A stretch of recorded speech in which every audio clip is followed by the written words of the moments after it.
And you may not agree with me, you may disagree with me, and that's okay. But at least you know what investors think. One of those things that I hate about investors is that they never tell you what they think.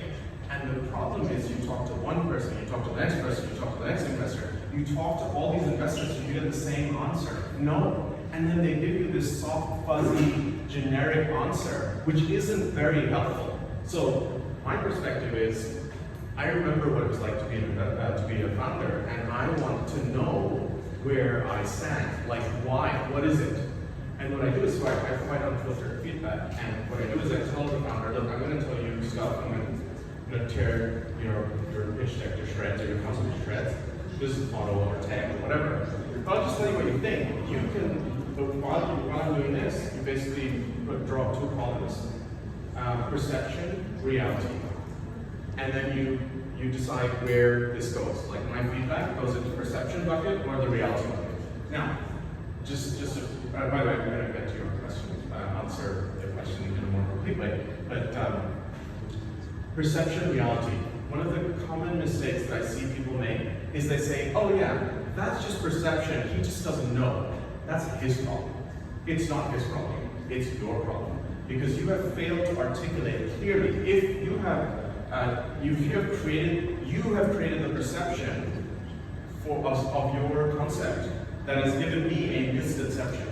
So that is not an Asher problem. That is a you problem because you have not articulated clearly what it is that you're doing. And so you need to fix that. And that's a fixable problem, and you can fix it, you can come back and you can. And then there's a reality thing. And then that reality problem is a problem that you need to actively work on and fix, or ignore until someone else comes and they give you money anyway. But it's still going to go to zero because if it's a real problem, then like the business model doesn't work. So anyway, so like how do you get then your broader question was how do people get deal flow in general, or how do we specifically get deal flow? How do you choose? And are there so many opportunities for you that you're just always thinking, or you're like, oh, I wish I could find someone here or there, I wish like Right, yeah. How is it matching up? So what we do is something called pre-work. So what we do is, so it is nice that we're nerdy, and so we're all nerdy, we like to do our research. So I go down rabbit holes, Waleed and Faris, they all go down rabbit holes, and we have our own little nerdy corners. Like, if you have like something around fintech or trade finance or whatever, that's more like, Faris's wheelhouse. If it's like something boring that you'll never see, that's me, because I like boring, I get excited by boring stuff. And Waleed is sort of like just everything, because Waleed's just like, he can do like super easy stuff, and he can do like complex stuff. How do we filter? So, first of all, so we all have our various ways of getting deal flow. So I get some, and then they get a ton of deal flow. And what we do is we just look at them and we think, okay, is this thing going to work or not? We're just going to make a very quick assessment. We have an investment team that helps us to filter those things. So we do try to log and track all the deal flow that we get.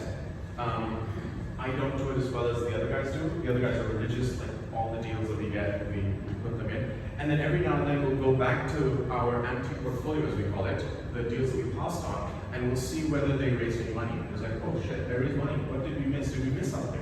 And by the way, there are things that are missed. By the way, and you may think just because somebody's giving me money, I'm smart. No, I'm just lucky.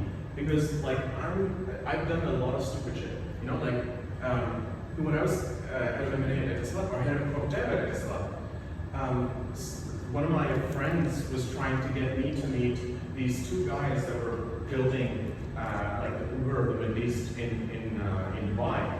And I looked at their CVs and I was like, oh, McKinsey consultants, no fucking way. So I refused to meet these guys, and I was like, no, consultants don't know how to do anything beyond PowerPoint, so I'm not going to meet these guys. Later on, they raised money, and they kept raising money, first of all, just to be clear, I still would not have invested because I don't believe in that. Some people like vanilla, some people like chocolate, some people like pistachio.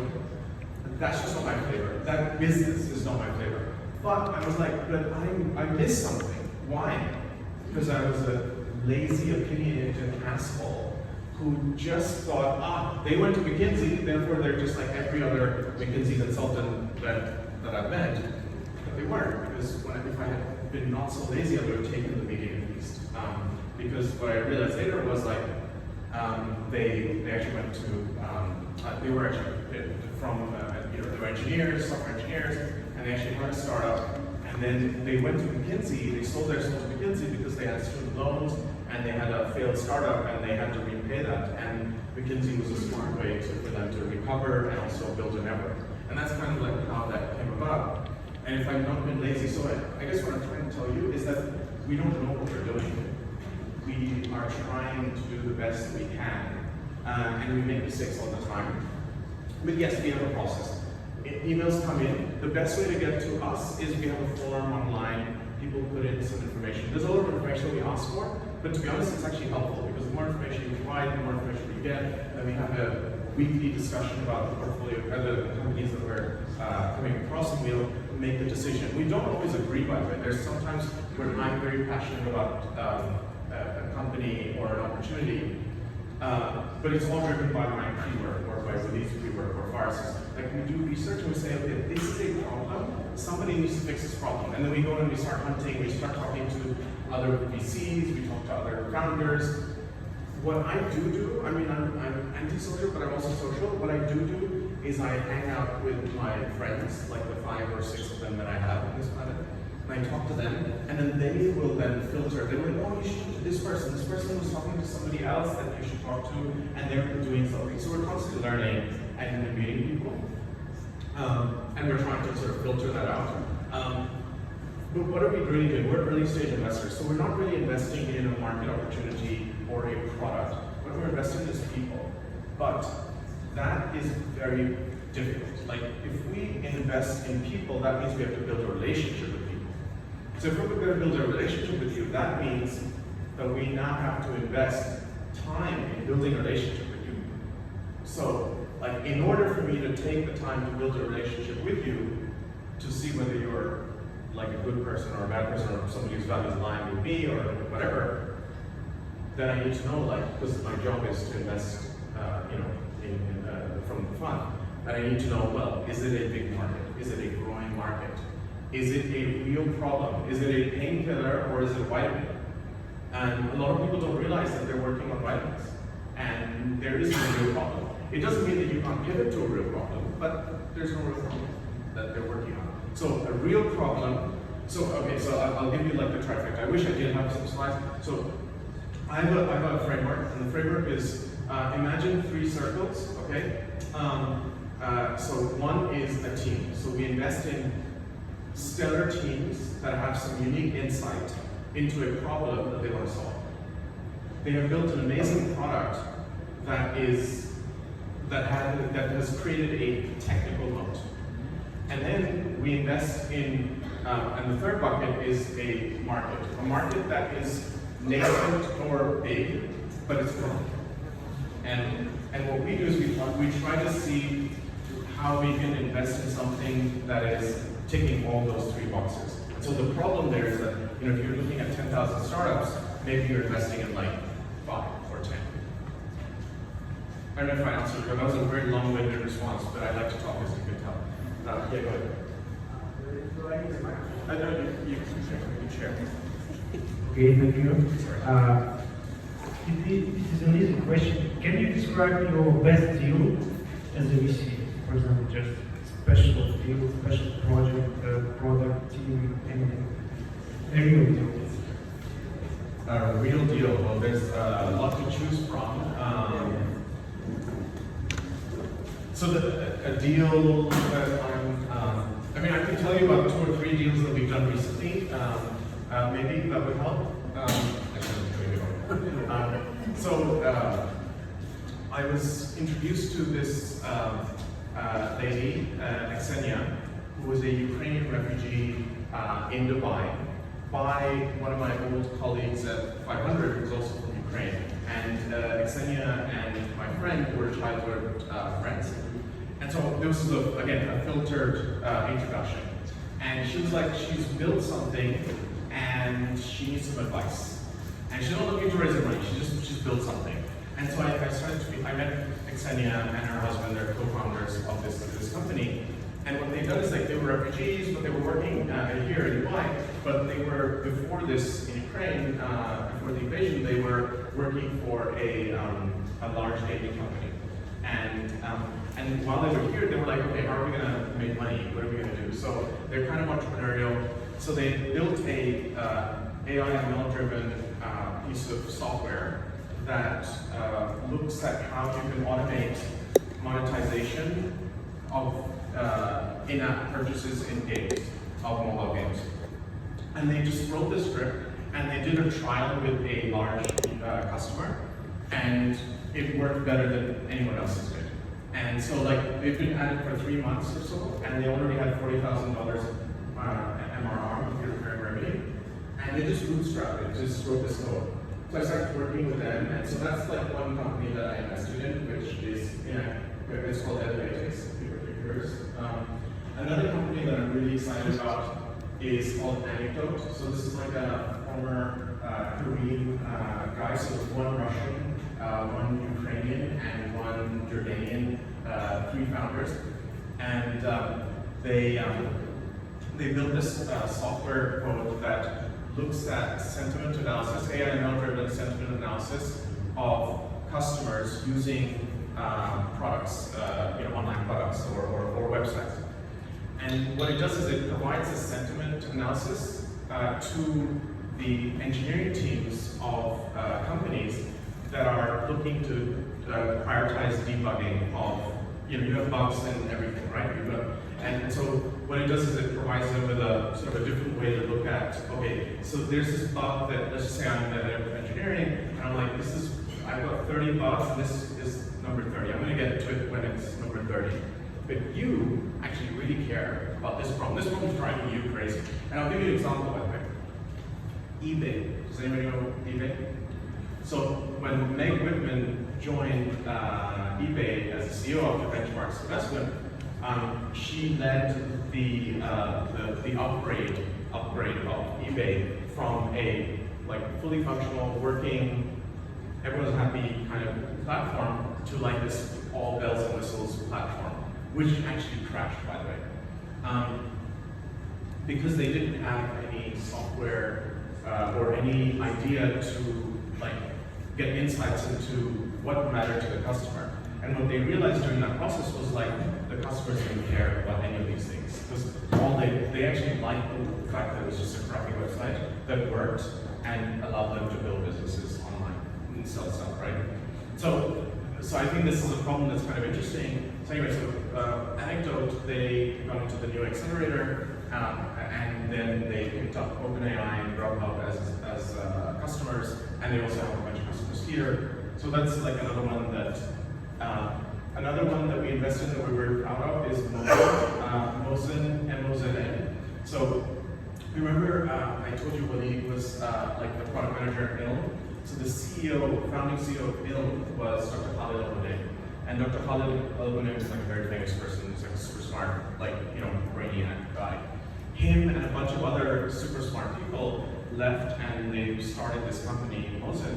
They built a product, and this product, what it does is it's again AI-driven. It looks at transactions and it monitors transactions, and then it detects anomalies that maybe other softwares aren't detecting, and then it flags them for compliance purposes. And that product has grown a few thousand% in less than 2 years in top line. So that's the kind of stuff we like, but we do all sorts of things. Does anybody know? Actually, no, I shouldn't say that because we haven't announced that. Oh, there's one investment that we made that I think they're based here, Revly. Do you know the Revly guys? R-E-V-L-Y. So they help. This might be a little bit polarizing depending on where you are on the food delivery side. But so food delivery apps. So what they do is they help restaurants better monetize food delivery apps. So that's that. And they're based here. Sorry. So they're actually both data scientists. Data scientists from Experian And so it's basically AI/ML driven. What they do is so what they actually do is they look at all the offers that are being offered on the platform of Deliveroo and Talabat and all these guys, and then they provide insights to their clients in terms of what are the offers, where, like, because it doesn't matter if somebody is offering something at the same time and they're your competitor and you're in generic, because they're not really your competitor, right? So what matters is like next to you, JBR, that competitor matters. So like they provide those insights, and that insights helps to increase, your return on investment by being one to do. So are they kind of like aggregators? Like they aggregate information from all this? Yeah, so they aggregate information and they analyze that information, but they do it in real time. So it's kind of interesting. I can go on about our portfolio. We love our portfolio. Yeah, please, question. Sorry, you were first, or okay, sorry, you're sorry, I'm not gonna. What do you not, definitely not invest in, and what do you definitely invest in? Is there any kind of criteria where it's like, this speaks for my or you see a picture, maybe whatever it is, and you say yes, definitely, or you say yes, no, definitely. Like, what's the major red flags and the major? It's a good question. So I mean, it depends. So like values alignment is important. So there are sectors that are very attractive. But, like for example, I would have a personal problem with that sector, so I would not want to invest in those sectors. Any crypto bros here? Yeah. Okay. I won't. Actually, yeah. So crypto coins, whatever. I mean, whatever. Problem with the sector because you don't know enough. Like, Sorry. you have a problem with the sector because you don't know enough about it. Like, how do you have? No, we were the first investor in Solana, if you heard of Solana. And yeah, and also we've done stupid shit like, not we as in Sukna, but like I've been involved in others. So like at 500 we were the first investor in Solana. At Raise Capital we were the first investor in FTX, which I know blew up in our face, but like, hey, they were the first, right? So on a PowerPoint. So I understand a little bit about all of this, but I don't see the point. Like, people used to come and talk to me about like blockchain, and now it's like .ai. Those same guys were like dot something else earlier, whatever. I don't care. Like, Isn't that good thing that they're pushing? I mean, I know that. no, but like, it's like, so the thing is, what I'm talking about is like technology. So blockchain technology, AI technology, or whatever types of technology. We're not investing in technology. We're investing in a person that is solving a real problem that other people are willing to pay for, right? Yeah. And in a market that's huge. Now, whether you use AI, so actually, has anybody heard of Selenicar? Selenicar.com? I know it's polarizing, so I was an early investor in Selenicar.com. So Selenicar.com is actually an AI company. It's one of the first AI companies in Dubai. But he would never say that. Why? Because who cares what's in the box? But he wrote himself. Simon wrote an algorithm. And that is what he came to us with a PowerPoint and an algorithm. He said this algorithm is a pricing algorithm that is going to build the most accurate pricing engine for auctioneers and for buyers, and we're going to do that in 30 minutes, less than 30 minutes. And he did. And that was like in 2011, 12. So my point is technology is irrelevant. So when people come and talk to me about technology, I'm like, sorry, why are you talking about technology? Talk to me about what problem you're solving. And then we can get to talk about, well, okay, how scalable is this technology? And my mic is not, I'm quite loud anyway. I don't know, it's maybe but yes, I mean, look, I mean, I can tell you what is my no-no, but then that might be Waleed's yes, So we're sector agnostic. We like to work with people. Oh, by the way, one thing I will say is that as much as I'm an asshole, we have an ethos, and our ethos is we give. So every interaction we have, we will give you unfiltered advice. We will give you help and advice. I have talked to countless founders in Dubai last year, and I told them that they should stop wasting their time and shut down their company and move on. And you know, they hated me at the time. 3 months, 6 months later, some of these guys came to me and they said that was the best advice that I got because I was wasting my time, because opportunity cost is a real thing. And so they were wasting their time. Some of them actually did a small exit and then got out. But my point is, like, we like to help founders. We're not all, I mean, I'm the asshole, my partners aren't actually. But like, we do like to help founders. So every interaction is about helping you and your journey. Even if your journey and our journey does not align, as in we're not going to invest in you, we will still help you on your journey. And if you're open to receiving that, then hopefully you will find, you know, like a better path. Okay.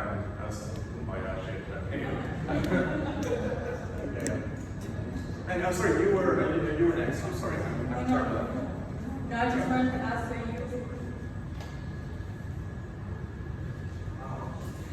Sorry, go ahead.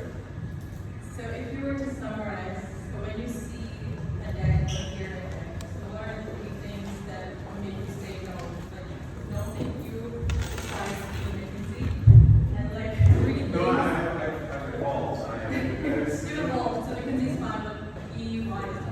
Sorry, well, I'm a consultant. It's like, I'm not going to judge you now on your sense, because like people judge me all the time, and you know. But yes, I'm sorry. Okay, 3 things that make you say no, and then again, 3 things that are like, okay, this might be worth my time. But you invest mostly in pre-seed, right? Or just pre-seed? Pre-seed and seed and pre-seed. Is it a prerequisite to have some kind of entity to show you, or is it not just that like? So today, it's so cheap and so easy to build an MVP that we struggle when people come to us and say, no, I need to raise money before I can do anything. Because that just tells me that they have no conviction. Because they're not willing to use it. You remember when I said I started Bootstrap in 1998? If I can bootstrap in 1998, by the way, when I say bootstrap, I use credit cards, right? So I have to pay off these credit cards. Everything was on credit cards. And I had to repay when I got them.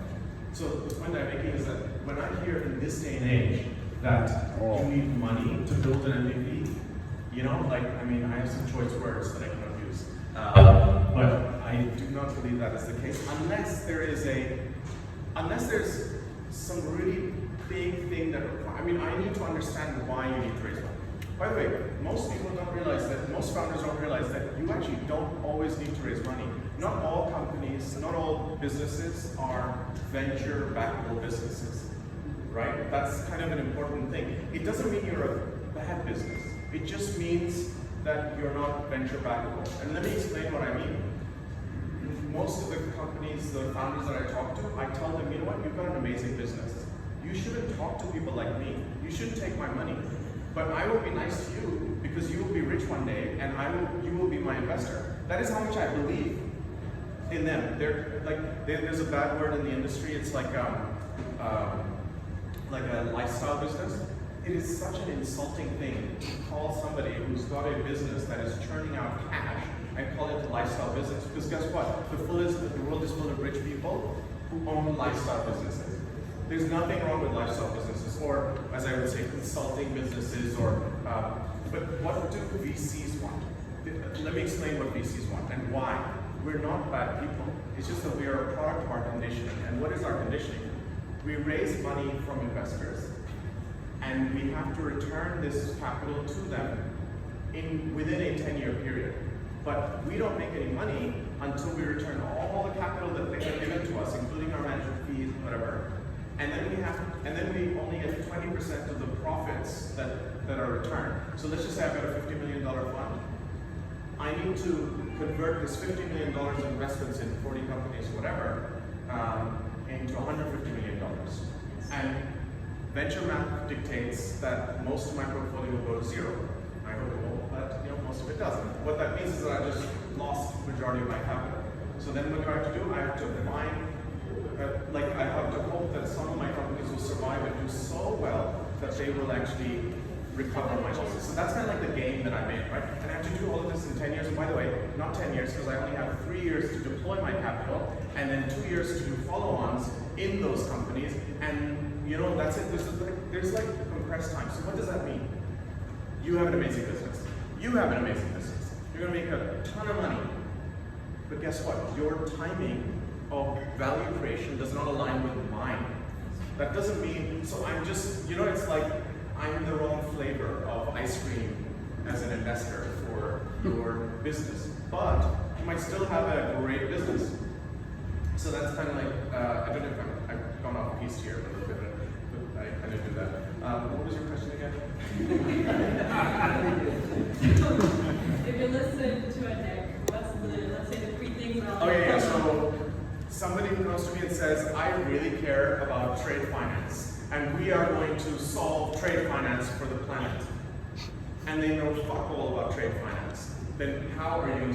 And now, I get the idea that people who know nothing about the industry will bring fresh perspective. I totally get that. But trade finance is a very specific, complicated sort of industry, and some random guy can't just come in and solve that. You know what I mean? It's a very. How do you do the due diligence? Sorry. How do you do the due diligence in that? Okay, so actually, if you ask about like what we do in terms of due diligence, so when somebody comes to us and talks about to us, we will obviously look at their CVs, we'll look at their backgrounds, right? And let's just say you've got all the right background, everything is good, you've got the right team, you've got the right product, everything is good. We talk to your customers. We ask for a list of customers. We actually schedule calls with them. We ask them why they're paying for this. We do that. We actually talk to people that you should have that said no, and we want to know why. We will talk to your former employer. We might talk to some people that you may know. Try to find out if you're what kind of person you are. We're looking for integrity and we're looking for transparency. And we spend a lot of time talking to you about why you came up with this problem. Like my first meeting, we don't actually talk, this is me specifically, Asher. Asher will not talk to you about your product. I will not ask you what you're working on. I will ask you, where were you born? What did you do? Who were your parents? I want to know who you are as a human being, because when you tell me, then after 20 minutes or 30 minutes, when you say, okay, can I show you my pitch deck? I'm like, go ahead. It should make sense to me. It should make sense to me. So let me give you an example. So healthcare, health sciences, this is like a technical field, it's a regulated industry, so I have a lot of biases and I'm opinionated. So there was this founder that was coming in, and they had no background in health sciences, in healthcare. And they had a health tech company, and I was like, okay, this is gonna be another waste of time. It's gonna be like rejected. Oh, okay, sorry. Thank you. Can you hear me now? Okay, great. And so this person, I started talking, we were all gonna reject this person, because we were like, what the fuck does this guy know about healthcare? And this is a health tech, this problem that he was solving was you needed to know. And he said, well, he started his story by telling us about a health issue that he had. And that he found that he did not have, there was no support systems available, there was no information available for that. So, and because he came from again, consulting background, but he did have a technical engineering sort of background, he leveraged his experiences and then he came up with a solution that actually made a lot of sense. So now all of a sudden I didn't care that he doesn't have, so that is what I'm talking about. So my point is context is everything. You walk in, you say, well, I'm hot shit, and this is what I'm working on, and it's blockchain, blah, blah, blah, and invest in me. I'm like, you talk to someone else because I'm not interested. Talk to me as a human being, tell me your story, tell me where you come from, and then when you talk to me about what you're working on, it should make sense. Like, when you look at me, I've done some weird shit, right? But when people look at my background, why did I tell you, by the way, that long-winded story that I bore all my founders with that story. The first half is just me talking. I tell them my story. You know why I tell them my story? A, because I'm just like you, I'm nobody, and I became a VC, and I did some really awesome stuff in my lifetime without knowing anything. Do you know what I mean? So I'm making myself relatable. But also, I'm telling you that I did this, I did this, I did this. If somebody looks at my, LinkedIn, they're like, how did this guy get to here? Like, look where he went to school. Look, I mean, how the hell? What I'm doing is I'm contextualizing why I'm worth having a conversation, why I'm worth building a relationship with. so that you will build a relationship with me and you will talk to me, and it's okay that you will tell me, yeah, you know what, this one thing actually doesn't work, it's a real problem. That's okay. It's my job to help you solve that. If I'm interested in investing in this relationship, which means that obviously Benjamin Franklin understands. But did I answer your question to some extent? I ramble a lot and I go off easy. You had a question and Michael, and then it's on time. You basically answered my question, my serious question in terms of what are you looking for in founders. So I have a backup question, which is not very serious, but it's something that is going to what you're doing at night. Going back to your story of the age of February, what's the girl which is a lot hiring team? No, she doesn't. So my wife is from Hamburg, and she came to Dubai and built a fashion retail business. She was the agent for a bunch of fashion brands. If you're a woman, you would know some of them. And yeah, she had nothing to do with this world. So like totally random. Thank you. But actually, so since you asked, I will tell you, and then I will shut up. So yes, love everything. So I said I'm antisocial, but that doesn't mean I'm antisocial at large crowds. But on a one-to-one level basis, I actually do engage with people. So I was in an elevator. I was renting an apartment in Abu Dhabi, and I was in an elevator to go up and down. And there was like this 55-year-old guy from Maryland who was there, and he would talk to me about how his generation is so much luckier than mine because I'm Gen X, and he's he was born in free love and the cool times when they could smoke everything legally and do all sorts of stuff. So he would tell me all about this stuff, and I used to tell him about my life history, which was like whatever. He was in the corporate finance department of Etisalat.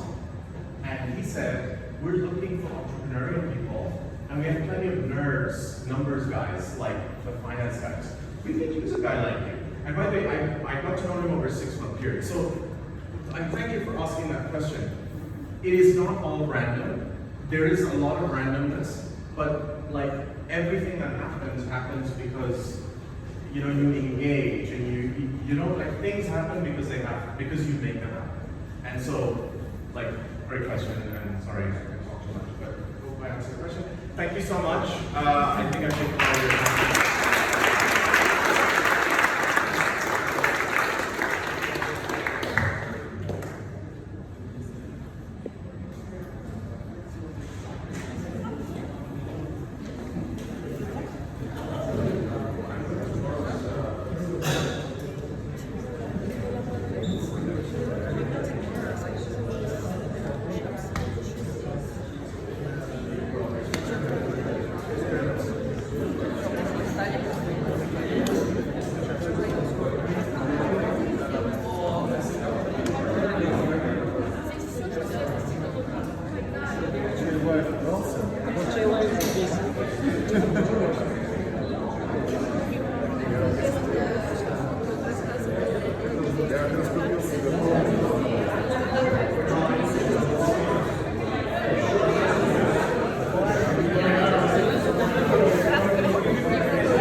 We have the last sentence of the day.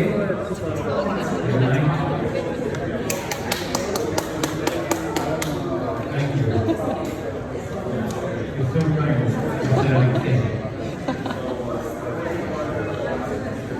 So,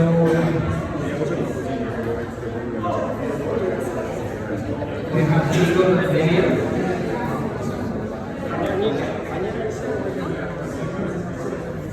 They have driven all the way from Abu Dhabi to come shop here today.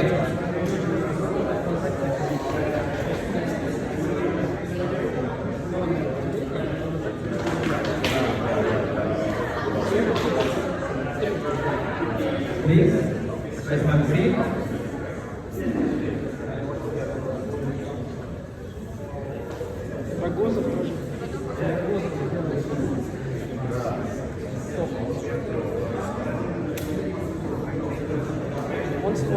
Этот как называется?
Let's get started.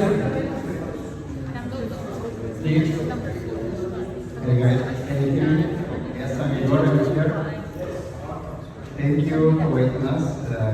Our time was very great to get us through this water and off-road stuff. And so we have a bit of, technical talk about mathematics, computer science, machine learning, and everything. And this is, we are scientists. Yeah, we are working in Abu Dhabi in Technology Innovation Institute. And what we are doing is it's called quantum-inspired methods for practical application.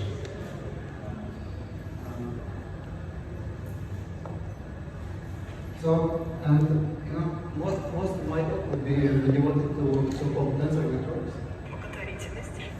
And so, first question about what is it? Why do we need it? And this method is perfect if you want to have a lot of information and you want to compress it and do something with it. Now, we are in a very peculiar situation when we have three communities in computer science, mathematicians, and physicists. They all use these amazing things, but they are not talking to each other. And why I'm here, we are trying to connect these communities. And so, for example, these methods they used for different purposes. For instance, for conversion, for simulation of quantum systems. So it's a physical application. For solving different practical problems related, for instance, to hydrodynamics or plasma physics. Also for machine learning and many other things.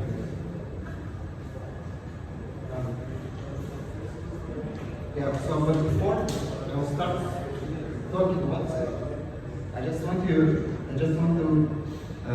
show to demonstrate the power of this method. So here I generated random curve. And this curve is discretized into 1,024 points. And if I will use tensor network, it gives me something, it gives me a compression, which is not very good. But if I will increase the number of points here, number of discretizations, basically the points which I can draw this curve, the compression, the amount of compression which I can get grows. We see now it's free, right? And if I increase this number of points actually is see this number, and the compression grows. And if I go up to 1 million, you see that you can compress 1 million numbers basically 500 times less. And this is amazing. Like you take this curve, which is here 1 million numbers, and you compress your information 500 times, and still get the same accuracy here.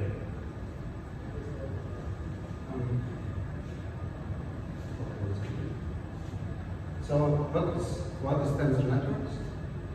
And high-level intuition here is that we have some nodes, some things like particles or maybe variables or I don't know something, and they're connected to each other. So there is structure in the program.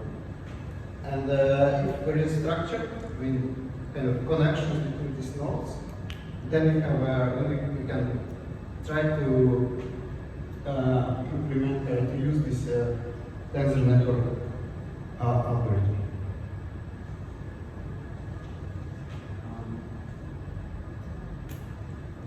But here, at least in my talk, I'm going to present the most simple case, which is called matrix product states. And but like talking simply, it's just manipulating of tables with numbers.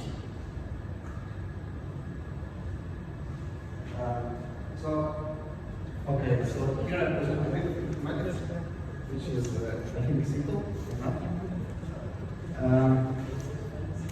So let's say we have. By the way, if something is in the bar with you, if you have some questions right now, you can just raise your hand and ask me. Okay? So here, it's what we taught us. We have two vectors, right? Vector is just basically the column of numbers, right? And then we can basically multiply them. It's like it's called a fancy way to get an real level. Like you have two vectors, 1, 2, 4, and then you multiply them in this way, you get non-real level, right? So it's like a replication of these two numbers. The first number here, and the first number here, the second number here, and the second number here, and then the summation. And like from now on, I'm going to use this graphic notation of the vector. Like you see this circle here with the stick, right? Stick means that it's not just a number, it's a column of numbers. And when you want to basically apply these operations practically, yes, you merge the sticks into one, and you get number level here. It's just basically the graphical notation of this operation. And here, actually, is the most simplest tensor network.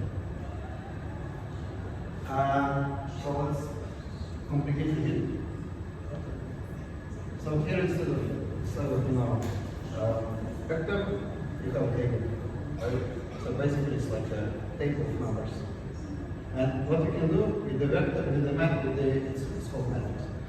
And then what you can do with this table of the vector, you can again multiply, but to get here the vector. And you see that in my graphical notation here, this circle, it has two legs, two sticks, meaning that the table is two-dimensional, right? It's like, it's a page. And then again, using my graphical notation, I can merge these two legs to get the vector, right? So basically, yeah, maybe it's a bit boring, but it's just the basics of this thing. And later, I'll show you the very beautiful application of this. By the way, this iteration is full contraction, right? And then, yeah, the most complicated question of this tensor here. Basically, tensor, like you see, I mentioned that this rectangle is a table of numbers. But in principle, it's the principle you have the third dimension.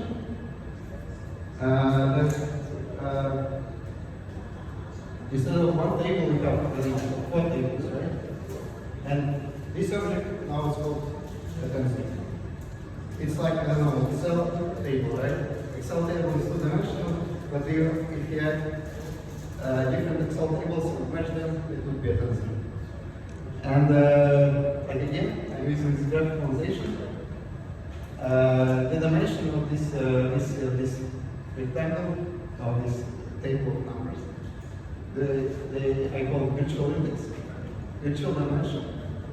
And this dimension, the kind of dimension of your different Excel tables, I call it physical. But okay, this object, multi-dimensional table, basically you can call tensor. Notice what is the tensor network here? Tensor network here, you can just take this, tables, multi-dimensional tables, and merge them together. So we see here it's like two vectors, two tables, two tables, two tables. And for now, it was just, what I present is just a technical term. But, well, now let's move on to the power actually of the compression of these tensor networks methods. Yes. Okay. Guys, anybody is not following up with this, raise your hand. If you're not understanding this, raise your hand up. If you're not understanding. If you're understanding this, raise your hand up. Okay. Amazing. What's 30%?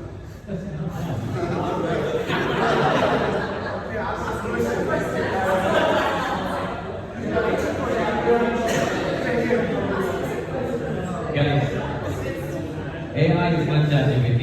This is what creates the AI. So,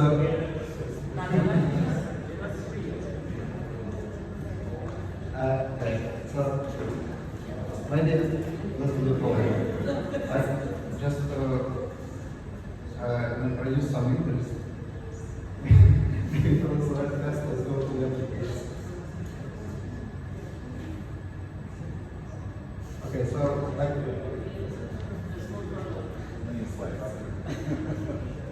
yeah, many slides. So the application which I want to present after this technical stuff is how to apply this matrix product space or this one tensor networks for computation of fluid dynamics. But before, what is computation of fluid dynamics? It's about how flow water or air flows around with some geometry, some for instance F1 curve, or let's say for a wind coated lake, or some maybe urban structure, right? And why it's complicated? Just look here. It's typical flow, and you need to discriminate, to catch all these microstructures here. And in order to just to catch everything here, you need a lot of information. And if you try to do it directly, you don't have enough power, even with the current superclusters, to try to simulate it. And simulate this is very important for many things. For instance, for building places, yes, for building cities. And what people are looking for now is the methods of how to compress this information and try to, in this compressed way, try to describe it, try to simulate it. And yes. So you tell us before that, for example, one new home, you have to compress by 500 times, right? For some cases, yes. For some cases. Yeah. Because we are using not like 91.995% of accuracy. Yeah, well, the accuracy here, okay. So you're saying like what's the accuracy? I'm saying Yeah. how much accuracy we are going to lose, and then the other person that they have in mind, Yeah. okay, you are going to explain this method of the compression. How many other compression methods are there? So compare something. So yeah, you're right. So you can compress, in principle you can compress in many ways, and maybe some methods are better. But you need to, flows, right? And you need to describe this time dynamics. But basically you have flows. And not every compressed representation allows you to do that. And the distinction between these tensor networks and other things is that basically you can compress it, and in this compressed representation, evolve it, right? Evolve it in time. If other methods are saving you, I don't know, you know this, if you just use, let's say, JPEG, right? You cannot use JPEG for simulating fluid dynamics, but it's better in terms of compression. Yes. Yes, it's part of my research. My question is, with this solution, just so I can understand further what you're talking about, who is the ideal client, business, or government entity that will That's in it. your opinion, if you could choose anyone, would it be a business, would it be a government entity, would it be a city somewhere? Who would be Okay, so like the first step, I think the perfect client would be industry related to airplanes. Yeah, that would be perfect. Also, now since I'm working in a company, it's our own company, and we are cooperating with energy and now.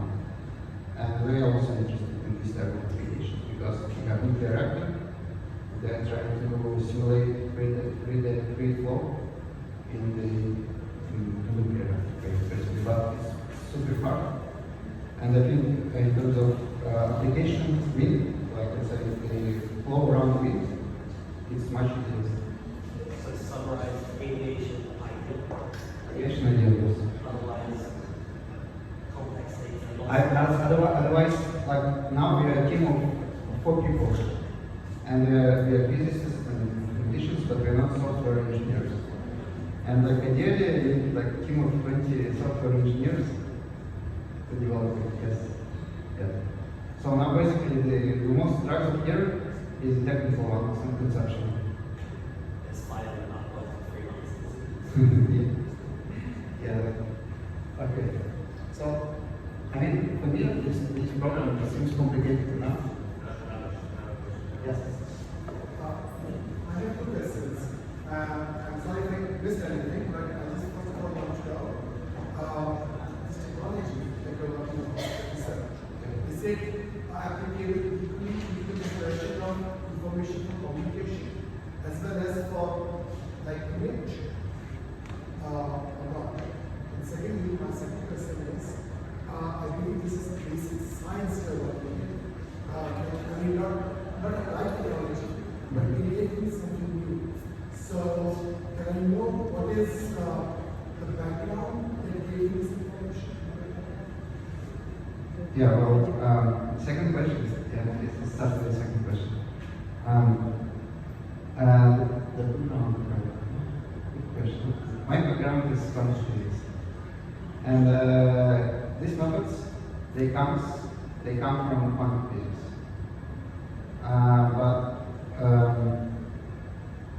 And that's actually the knowledge, right? That we have old methods which people use for decades for something else, about physics, right? And now only now people starting to realize that they can be applied for completely different problems. Yes, and here it's quantum dynamics. And people, it's actually need, right? So both from fundamental science and from the practical, from industry, because people need reliable methods to create these things. Yes.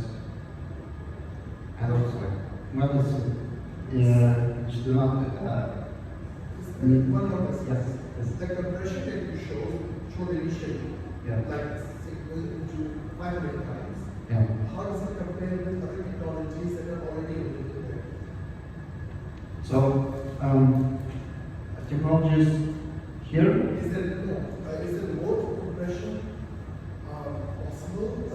Like doing it is it's one of the most. No, it's not the most effective compression. Yeah. So Yeah, it's very good compression. 500 times 20. Yes, it's actually perfect compression.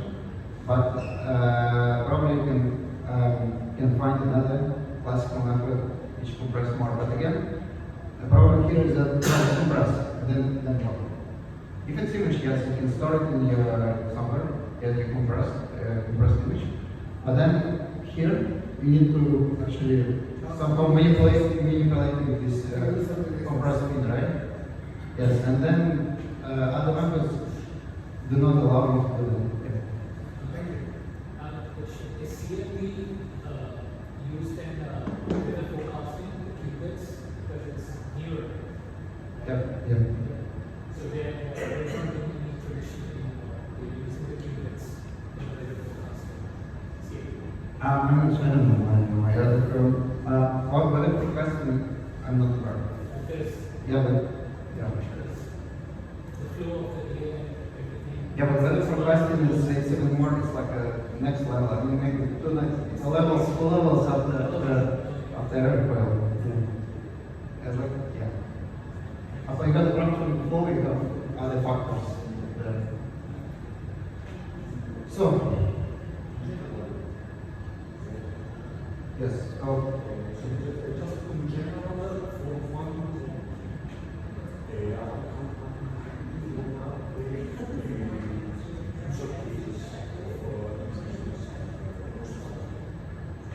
usual case in one communication. So again, just one note that it's not quantum computing. It's like it's a classical algorithm based on quantum methods. It's not. There is no quantum computer here. Yes. For now, quantum computers they can do the same things here, and maybe I don't know, maybe in 100 years. Yes. What is MPS? It's matrix, probably the same. It's called, okay. Yeah. It's okay, well, you remember that the title was Tensor networks. It's just a particular case. Yes, just the name. Yeah. Could this be useful in finding kinds of patterns in numbers or creating formulas or something else?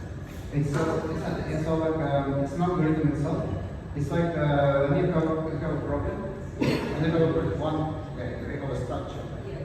When you have a structure, and this structure is like a chain. It's like you have take rows of chairs, one row. It would, and if let's say, okay, imagine you have a row of people sitting here, only one row, and each pair of people can talk with each other, right? And this is the kind of toy model of MPS. But each pair can talk only. Not like the first and the last people, they cannot talk. And this is an MPS basically. It's like a row of people talking with each other. Yeah. Well, so here again, we are talking about gravitational fluid dynamics, yes? And here, this is our results. They are very simple. Okay, well, for me it's simple, and the QR code provides you the proof. Who is written here to our paper. Since we are scientific field, we have our product is a paper. And well, the point here that what we are showing here, the most interesting cases is that we can simulate the flow of the fluid using these fancy methods. When we have some geometry, when we have an object, right? So first case here is just a circle or a cylinder. This is the wheel.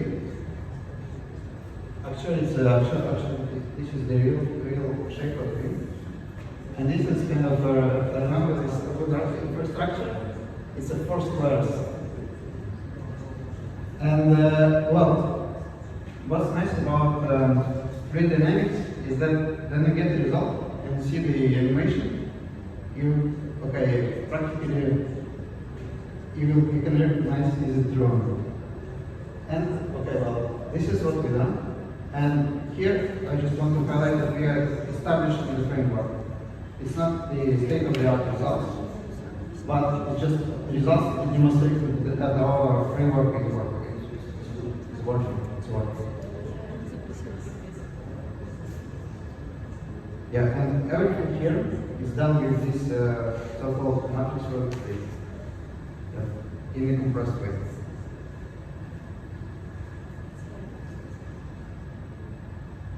Okay, so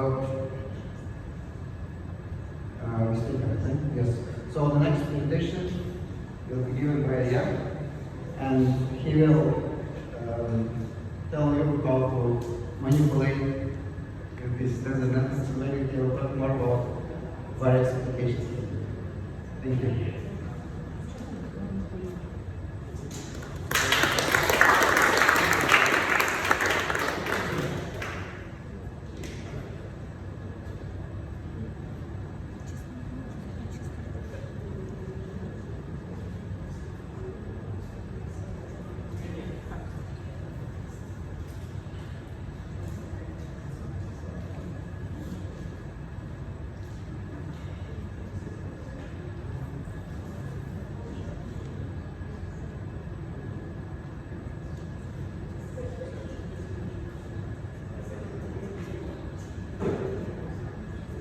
Okay, good evening everyone.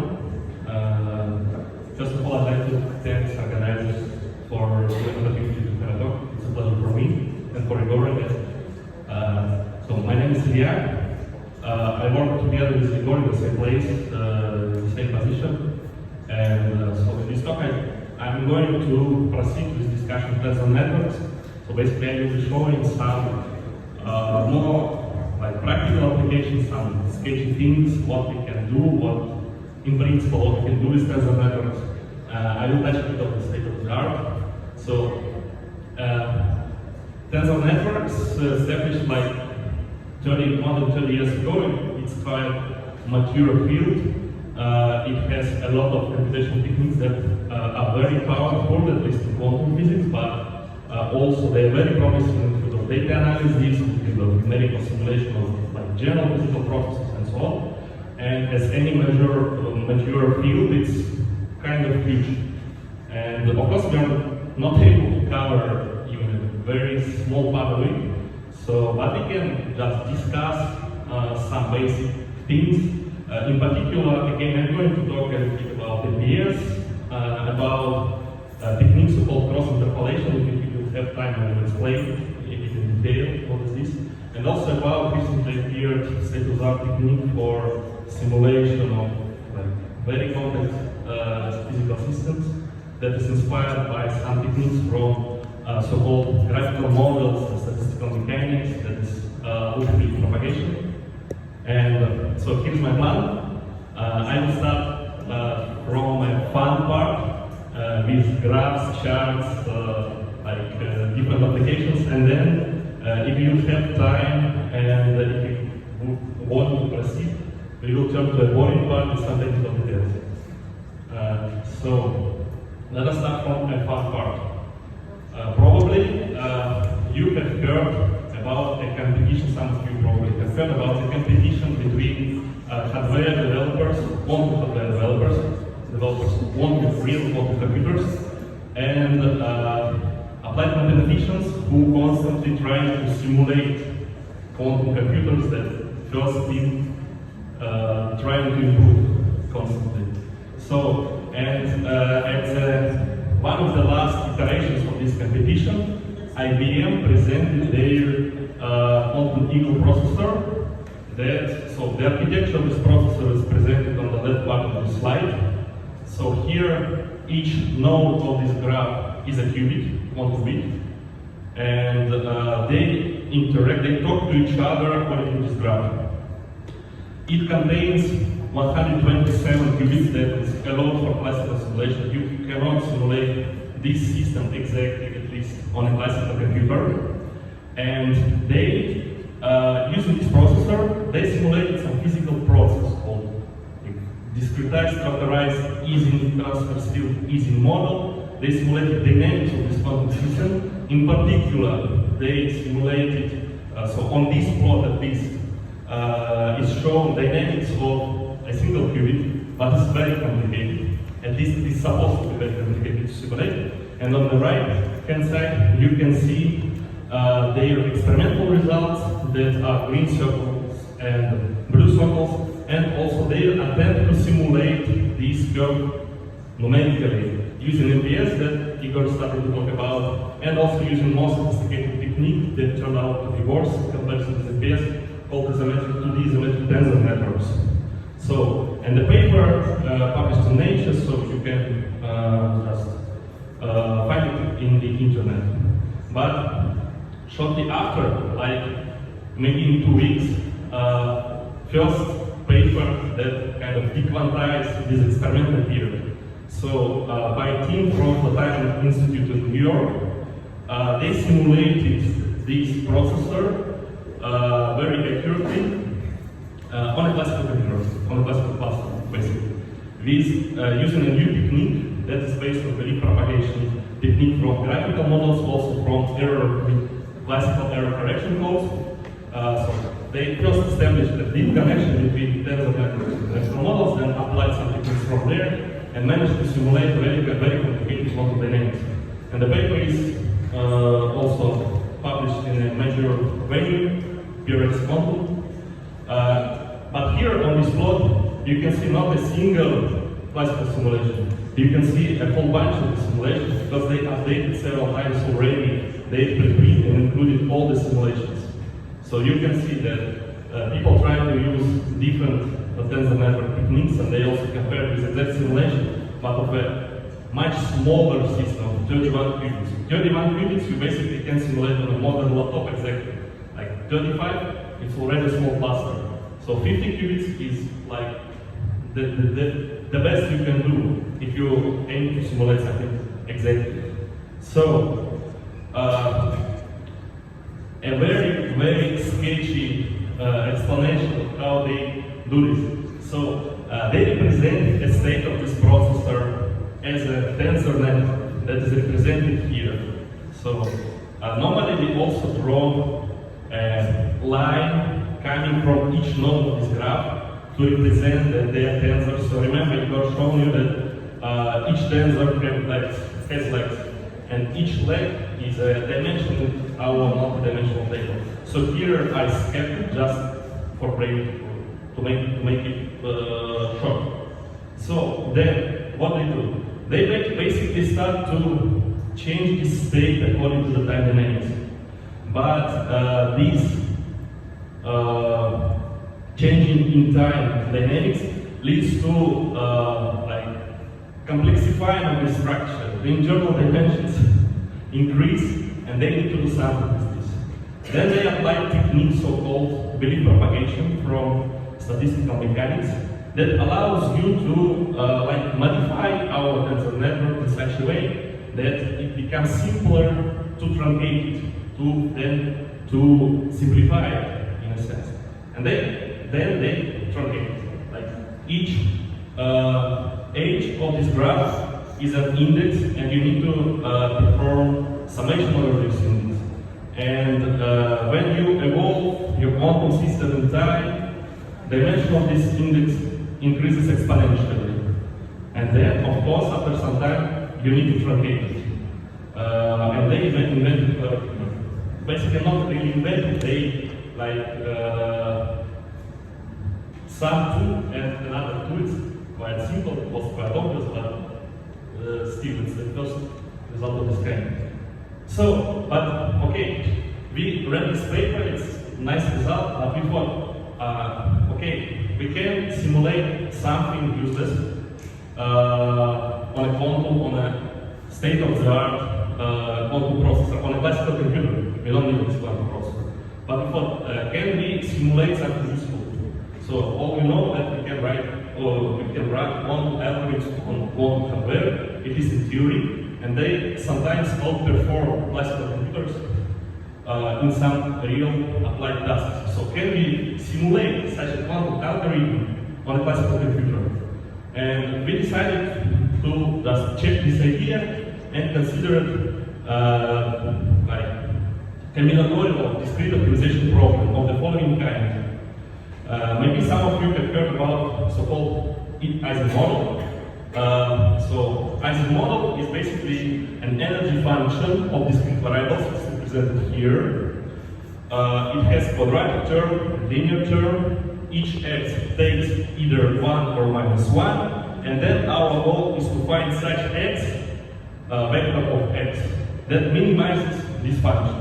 And it turns out that the problem is really complicated. There are tons of methods that solve this problem, at least approximately, and this is really practical thing. Then we considered, so since we wanted to consider IBM, we want to try to simulate this thing on simulating state-of-the-art architecture. We decided to consider this model on this graph. This is hex lattice of IBM. And also, as an example, we simply sampled our constant that define this problem from normal distribution. But anyway, we chose them randomly. So it gives us some non-trivial example of combinatorial problems that we can try to solve. And what is quantum annealing? Basically, what we wanted to simulate, what we simulated is an algorithm called quantum annealing. So this is probably some of you have heard about classical annealing for combinatorial problem. It's far from state-of-the-art method, but typically it's a good baseline for like benchmarking classical, discrete optimization algorithms. And quantum annealing uses a bit different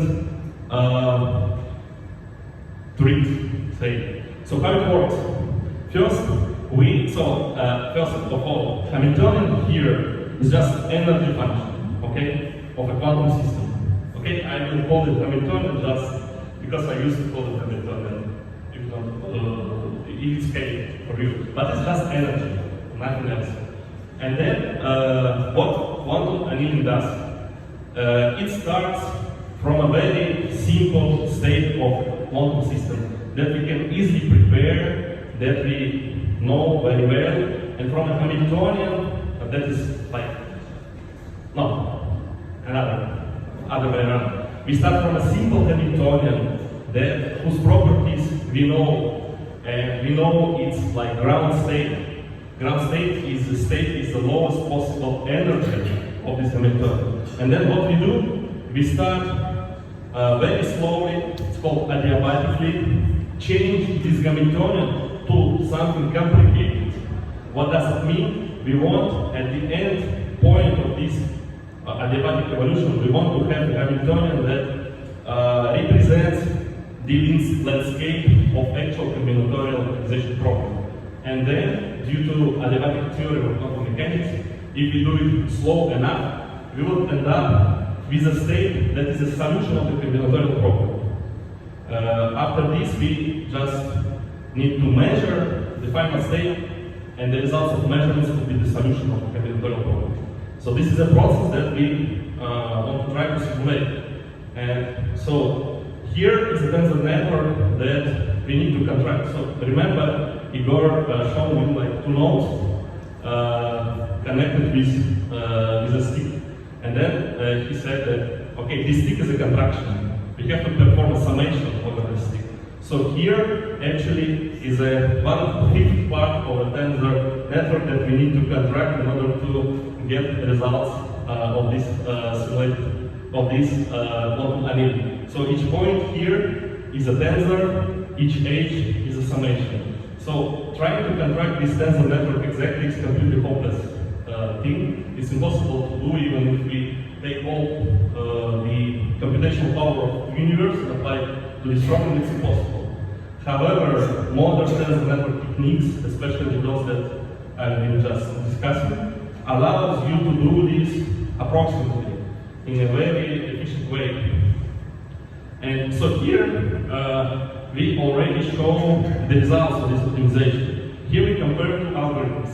Quantum annealing that we simulated with this wave propagation kind of algorithms, and SimSim. And by the way, SimSim is the combinatorial optimization solver invented by Igor. It works very nicely in many cases. And so, as you can see, So here we show the final state of each spin of each binary variable in the energy function. Blue dot means that spin directed to the top. Red dot means the spin directed to the bottom. And as you can see, the both method gives approximately the same result, except only one node, but energy of quantum annealing is better. So what does it mean? It means that basically we can simulate useful quantum algorithm on state-of-the-art architecture of quantum hardware using tensor networks. So previously, for the people used to think that it's impossible computationally, but so advancements in this field allows us now to do such things. So now we can start even to think about dequantizing quantum algorithms. So quantum computer is a thing that cannot yet appear fully. So we cannot solve any practical problem on real quantum computer. However, we can borrow techniques from quantum computing and try to simulate them on classical computing. So now let us think a little bit about different applications. Tensor networks are aimed on managing complexity of huge data, basically. They allow us to compress data. So it is one of the obvious applications of these techniques is machine learning.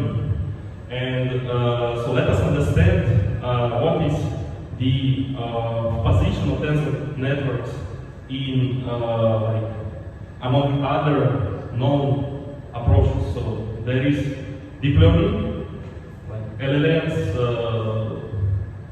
stable diffusion for photorealistic image generation, and so on. And there is classical machine learning that includes some all linear methods, kernel methods, and so on. And let us compare those techniques with respect to two metrics. First metric is robustness, and other metric is expressivity. So what is expressivity? Expressivity is the ability of ansatz, so of a neural network, or a linear model, or a tensor network, to represent complicated data. Robustness is how well we can, how can we rely on the results of the prediction? You know that stable diffusion, even though most of the time it generates photorealistic images, it could make some weird things, generate some weird things like handshaking, probably you saw this. Or LLM can also generate some weird answers. This is about robustness. And so, deep learning is very, very expressive. You can feed any data with deep neural nowadays. However, the theory of deep learning is not very well developed, and nobody really understands when it will work, when it doesn't work. And in the field of engineering, it's difficult to apply because in some critical situation, it could, in principle, behave in such a way that, I don't know, it would lead to some catastrophic things, like the self-driving car, autopilots, and so on. So another extreme of this plot is classical machine learning. Those methods are very, very well studied. People know when they work, how much data they need, and so on. However, their expressivity is not very high. And tensor networks, they are in between. They are more expressive than classical machine learning, and they also quite robust to apply these methods even in some engineering scenarios. And I will show you a brief example of how it can be done. So, a couple of pros and cons of tensor networks. First of all, one cool feature of tensor networks is that they allow to perform probably correct specification of your models. What does it mean? It means that, say, you have a huge LLM that you want to fit into your mobile phone. So, as this is impossible, first, you need to simplify it, but you don't want to affect accuracy, how well it performs. So Tensor networks very often allows us to do this. This is the first very nice advantage. Another nice advantage that Tensor networks are equipped with very good optimization methods that are inspired by quantum physics. In quantum physics, those methods are called dense matrix normalization group. There is also a branch in applied mathematics where people study similar methods. And these methods converge fast. This method very often give global optima of an optimization problem of a machine learning task. So another useful thing is exact sampling, but of course for recurrent neural networks, for transformers, we also can perform exact sampling. It's not something new. But what is new is that Tensor networks allows us to compute, like, it allows us, for example, to take a sum over all possible input into the algorithm. Or it allows us to, they allow us to compute partition functions. That is like a cornerstone in many theoretical, at least, algorithms. They allow us to calculate like dot products of models. And these features are very, very useful, for example, for Bayesian inference. If you want to do kind of a robust probabilistic prediction, it is very useful, and it is really underdeveloped, so people do not pay much attention to it. We are also trying to think about this particular thing nowadays. So, and of course it's more expressive compared to linear models. And disadvantage is that they are less expressive compared to deep neural networks. You wouldn't be able to generate photorealistic images, you wouldn't be able to imitate conversation with a human being. However, you can apply them to some engineering applications where deep learning doesn't work. And so, some very simple example, it is not our work, it is work of our colleague from China. So here, they shown kind of a proof of principle for generative modeling. They generated handwritten digits. Of course, nowadays, nobody is interested in generating handwritten digits. However, they shown quite interesting things. First of all, so on this chart, you can see distribution of some hyperparameters. So typically in machine learning tasks, choosing hyperparameters of a model is a pain. It's difficult because they're discrete, you need to run, so it's kind of a meta learning. You learn your model, you see accuracy on the training set, on the validation set, then you change parameters, hyperparameters, you learn your model again, try to estimate your validation set, and when it's error on the validation set, and then you tune your hyperparameters not to reduce error on the validation set, but it's very complicated. First of all, because this is just zero-order optimization method, so you don't have direction. So basically, it's just a random search. And another thing is that each iteration is very expensive. But Tensor networks allow you to choose hyperparameters at the training stage and even almost probably correct. So here you can see each pixel here is the dimension of the bond index that Igor have talked about, a dimension of the bond index that is responsible for a particular pixel. And as you can see, everywhere except this region, there is 0. Why? Because all the digits in the data set, they are removed. So this is a simple example, but it shows that it works. And also, it allows us to perform, for example, imaging in painting because it's very easy with Tensor networks to sample from conditional distributions and many other things. So this idea is underdeveloped already. It requests more attention, but this is what has been done. There is no much now, unfortunately. And now let us show you some kind of an engineering application. So since we are quantum physicists, here we demonstrated again some quantum example. So this is going to be about data-driven identification and control of dynamical systems. What does it mean? Imagine you have a system that evolves somehow in time, and your external observer who want to control it. Maybe some of you heard about reinforcement learning, exploitation trade-off, and all these things. So you are an agent who want to tune the parameters of some external model in such a way that this model, that this system does something useful for you.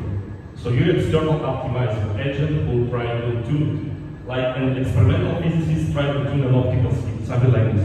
Okay? And here we demonstrate the very basic example. We have a quantum system containing from several quantum spins. You can think of it as, I don't know, as like rotating balls, for example, that interact with each other. So what we can do with this system, we can apply external magnetic field that changes, of course, the state of this chain. Does something. Sorry, we have a low battery. So applying external magnetic field, we change the state. And we can say that we can apply this external magnetic field for some time T1, and this time we can vary. This is our control parameter. What else we can do? We can make those spins, those objects, talk to each other, to interact. It also changes the state of the entire system in some trivial way. And we have second control parameter, that is T2, that we also can change. We can do this couple of times, or whatever number of times we want. Then let us also introduce a parameter number of times. So how many like these alternating procedures we have in our control sequence. And then our goal is to find the control sequence, these times T1, T2, T3, and so on.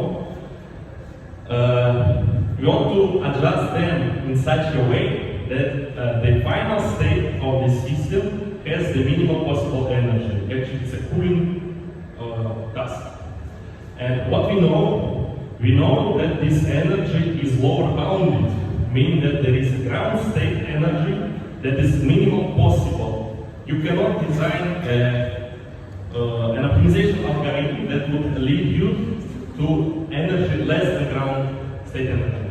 What does it mean? It means that we have natural metric of accuracy, natural reward of the system. If you think in terms of reinforcement learning, this is an absolute distance between energy found and ground state energy, the error of how well we find this ground state energy. And so, basically we have reinforcement learning setup. We have an agent that does the following, that choose parameters of our experimental setup. And then this experimental setup evolves in time, then we measure energy at the end and send it to the agent. Agent absorbs this energy and make a decision what to do with T1, T2, T3, and T4. So, if you had some experience with reinforcement learning, you know that all of the methods, they are heuristic. They do not give you any guarantees. Typically, they can perform well in some cases, but you wouldn't apply them for some critical engineering systems like, I don't know, autopilot of a plane, because you never know when it fails, and it could lead to some disaster. But with tensor networks, we can do quite interesting things. So our recipe, it's a bit technical, and if we will have time, and also, okay, maybe we will not have time, but so all those things actually are very well established concepts. First thing is so-called Pettigrews interpolation, formal just Pettigrews interpolation of tensors. This is a method that allows you, imagine a tensor with n indices, a table, n-dimensional table, like 10-dimensional table. It's difficult to imagine, but it's something very ugly. How many elements in this table you have? It is like size of the table, say 10, in the power of the dimensionality of the stable, in the power of 10. So it is 1 and 10 zeros elements. It's huge. It's impossible to store in this plateau, for example. But this algorithm, under some assumptions, of course, allows you to query only like 10, say 10 or 20 or 30 elements of this table, and reconstruct the rest. Of course, given the fact that this table has some structure. So, exponential problem of querying like huge table is being reduced to linear, and this is very, very nice. So then, we want to do this parameter. Okay, we discretize T1, T2, T3, T4. We build this huge tensor, but we need to estimate gradients in order to, directions where to perform search for optimal parameters in some way. For this case, we can use, for example, fast Fourier transform and spectral derivative. However, if we apply it in a naive way, it would be hopeless because our tensor could be huge, and this complexity n log n, where n is like billions of billions, it is hopeless. However, also in tensor networks, quite recently, so people from Fulbright Institute also identified an algorithm that allows for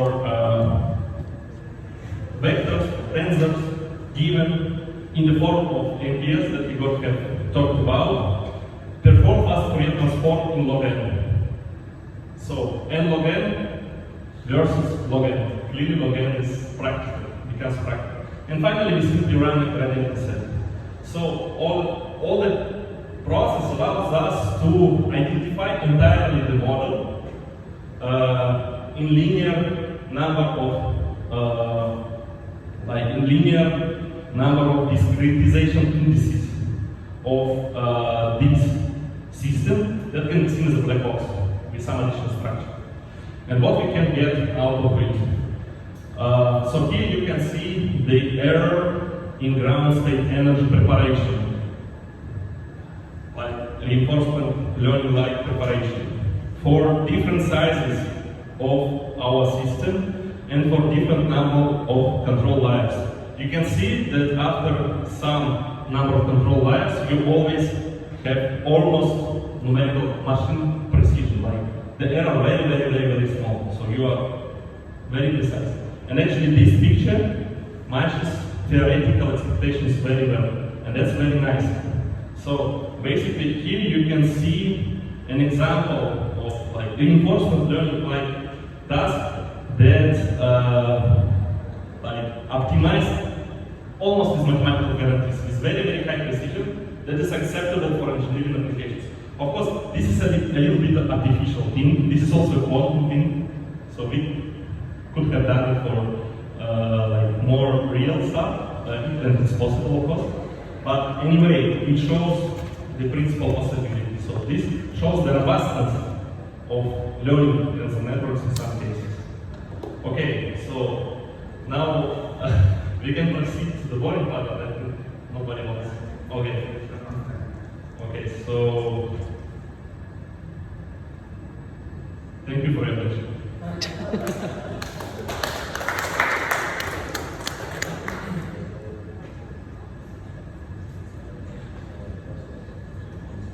Sorry guys, I think we're going to wrap up because we need a room here. I think so. We'll just, unless anybody has any questions. How to have a presentation? Sorry? Presentation. Okay. Anybody else has any questions? Okay. Thank you guys. Thank you.